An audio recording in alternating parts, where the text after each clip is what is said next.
στενά.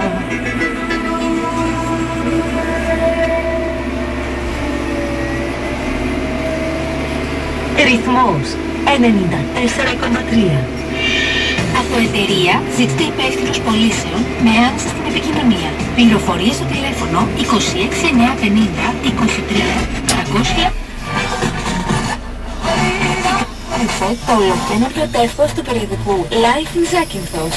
Δείτε σε αυτό οι καλύτερες στιγμές διασκέδασης στα πιο καυτά σημεία, καφέ και κλαμπ. Αφιέρωμα στις χειμερινές επιλογές διασκέδασης του νησί και γκάλο. Πόσο ικανοποιημένοι είστε από τη διασκέδαση του χειμώνα στο Zakynthos? Επίσης, το κορίτσι που κέρδισε τις εντυπώσεις του καθαρά χειμώνα πίσω από την μπάρα γνωστού κλαμπ σε αποκλειστική συνέντευξη και φωτογράφηση για το περιοδικό Life. Δείτε ακόμα παρουσίαση του Καφέ Νοάρ, το σχήμα της ταβέρνας Ποπολάρος στο ρυθμό, backstage φωτογράφηση, αφιέρωμα στο χωριό Τραγάκι, γονείς παιδί, η πειθαρχία και η σημασία της, τα 10 καλύτερα τραγούδια όπως τα ψήφισαν οι ακροατές του ρυθμού, αλλά και μαγειρική και ζώδια. Αυτά και πολλά ακόμα στο καινούριο τεύχος του περιοδικού Life. Κυκλοφόρησε και μπορείτε να το βρείτε σε όλα τα σημεία πόλης.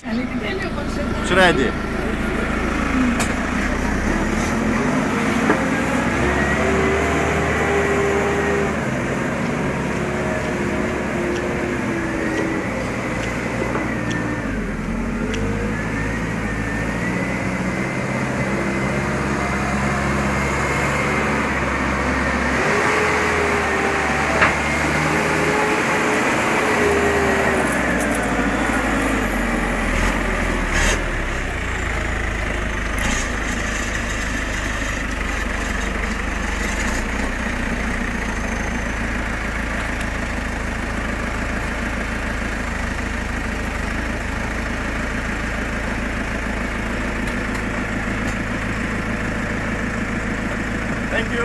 Yeah. You're welcome.